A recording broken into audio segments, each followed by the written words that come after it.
and I've laid out my wiring here. Now this one's going to be an extremely basic camper. So I know I've got one circuit for the Fantastic fan. I've got here, I've added, you can kind of see the wires.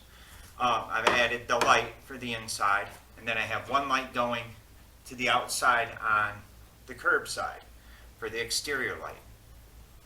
Any other 12 volt will be in the back cabinet or in a galley, and the converter will be back there, so it'll be really easy. So the whole thing was just to lay it out and get the wire in. Now I'm going to put wire loom on this before I drop the insulation in, just to kind of keep it protected. I really don't think it needs it, but I have it, so we're going to use it. So what I've done here is I've taken the measurements for the in between the spars for the insulation, measured the width, marked the line, so because they're all going to be the same width. Then I just measure each one. Any of them that have to have curve cuts, I mark a K on it. So the first one is going to be no curve cut, so that's number 1. Number 2 has a radius, so it's going to be curve cut. Number 3 is going to have a radius, which is here, so it's going to be curve cut. Number 4 is going to have a radius, which is here, and it'll have a curve cut. I'm using a scrap piece of insulation that I have, so just to take up space on it, what I'm going to do, or just to use up what I have, is I've also cut both pieces for up here, which is number 7 and 8, for each side of the fan. So now what I'm going to do is I'm going to go ahead and curve cut the ones that need to be curve cut. I do this beforehand because I like to clamp this to the table.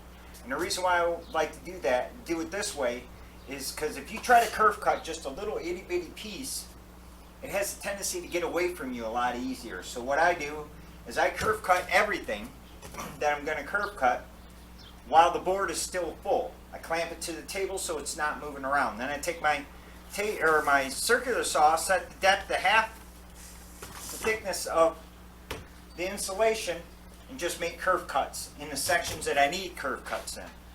And then after that's all done, then I'll take my oscillating tool and I'll cut out each individual section and put them in one at a time and make adjustments if needed. So with that being said, let's go ahead and do it.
Snowing.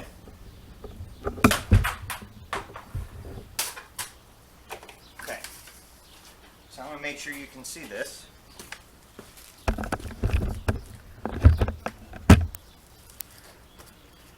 Curve cutted. There's my mark. It's number 2, 2K. I put the K on there to remind me to curve cut it. These are just curve cut.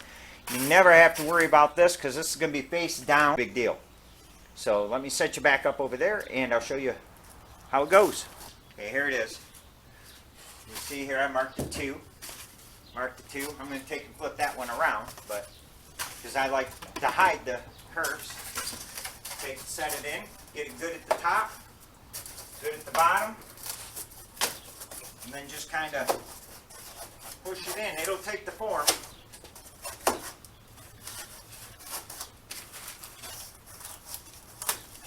Famous last words. This needs a little trimming.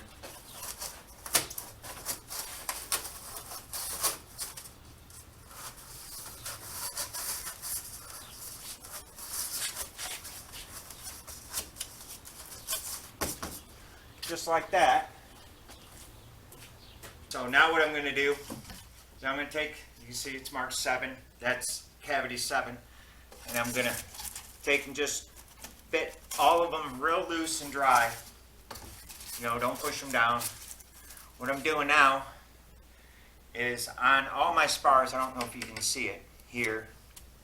Let me pull this one out. Here, there's some lines, and that's where the wires run through the spar. So I mark all the wires where they run through the spar, even where they drop through the ceiling. What I do is I'll take and put the insulation back in, or just in, loosely like that, and I'll mark where everything's at.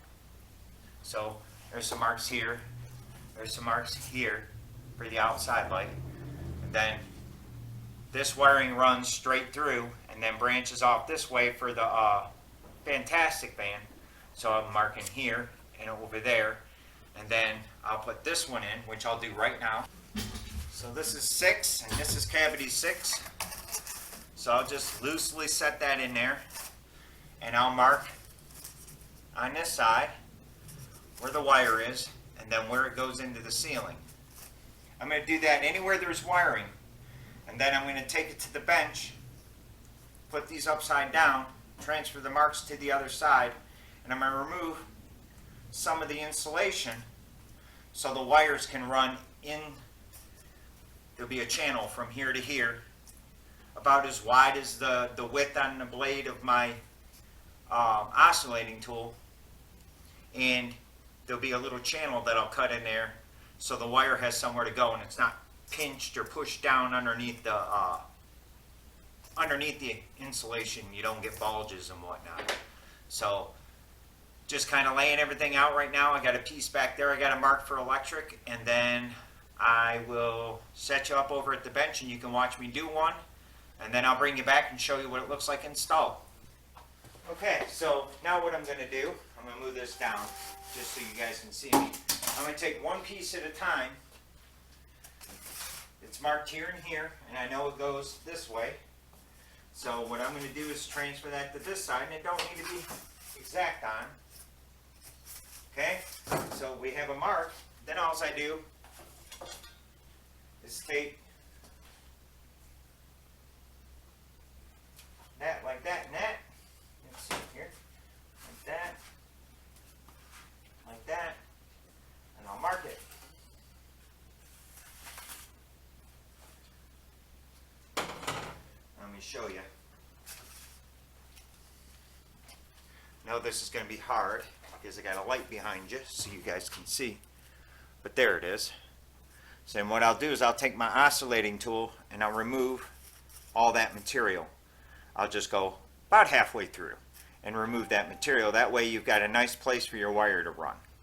So I'll do this one, then I'll go on camera, and then I'll go ahead and do the rest and show you how it works out.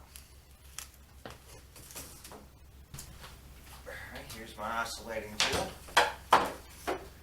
Put that in. Get that out of the way.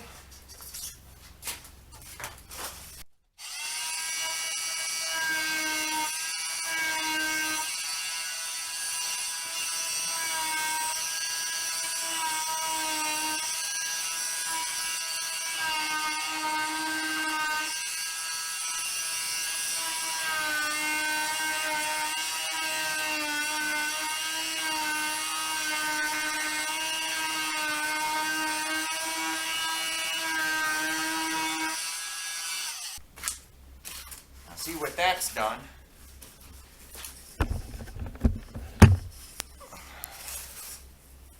It's created that little channel for the wiring. So now we're going to go install it. And there we have it.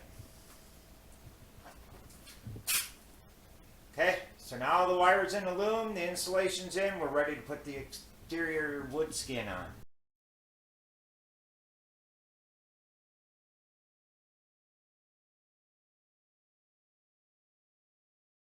Again, just give everything a tug, make sure nothing's loose. All your grounds here, all your neutrals here, your hot coming in, your black wire coming in from shore power goes to the wire nut, which now you can tuck there will be another circuit here, so you just have to push it back and out of the way. And then the hot lead going to the main breaker, and then your circuits are on these. Next is the 12 volt. All of these are my 12 volt wires. There's wires coming out the back. It's labeled what color is for what circuit. This is circuit 1, circuit 2, circuit 3. It's actually labeled here too, brown, gray, blue. So I've got a few things already hooked up to gray and brown. I've got one left, which is here. And again, I'm just wire nutting these on to test it. So we're going to go ahead and wire nut that onto that circuit. What I'll end up doing is I'll tie them together and I'll shrink tube them.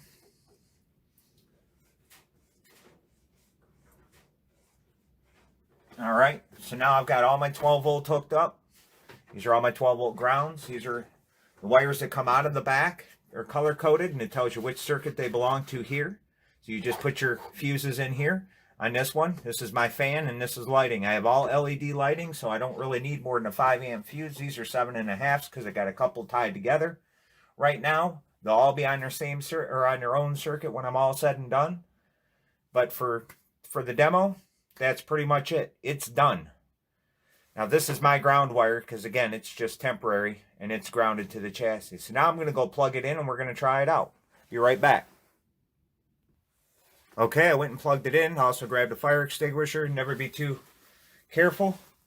As you can see, nothing's smoking, nothing's burning. Everything's seems to be okay. So we'll try the fan first.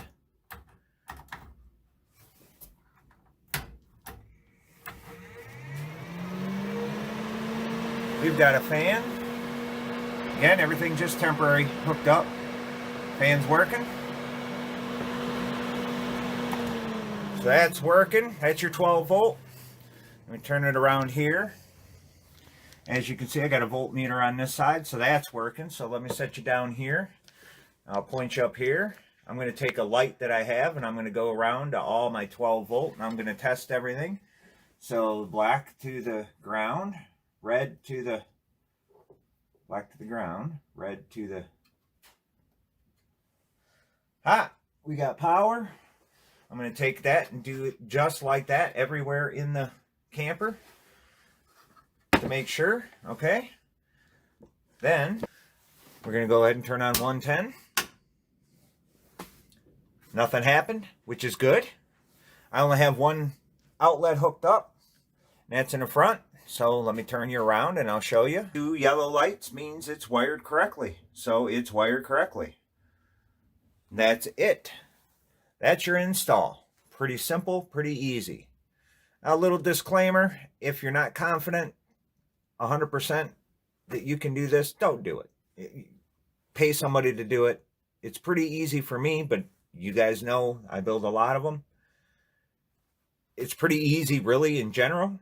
I think anybody can do it with a little bit of common sense. I post a chart of gauge sizes I recommend you use. I found it online. I've been going by it for 8 builds now and everything's worked out fine as far as gauge, and it's based on amps per length of wire. So the longer the wire, the higher, or the heavier gauge wire you're going to need.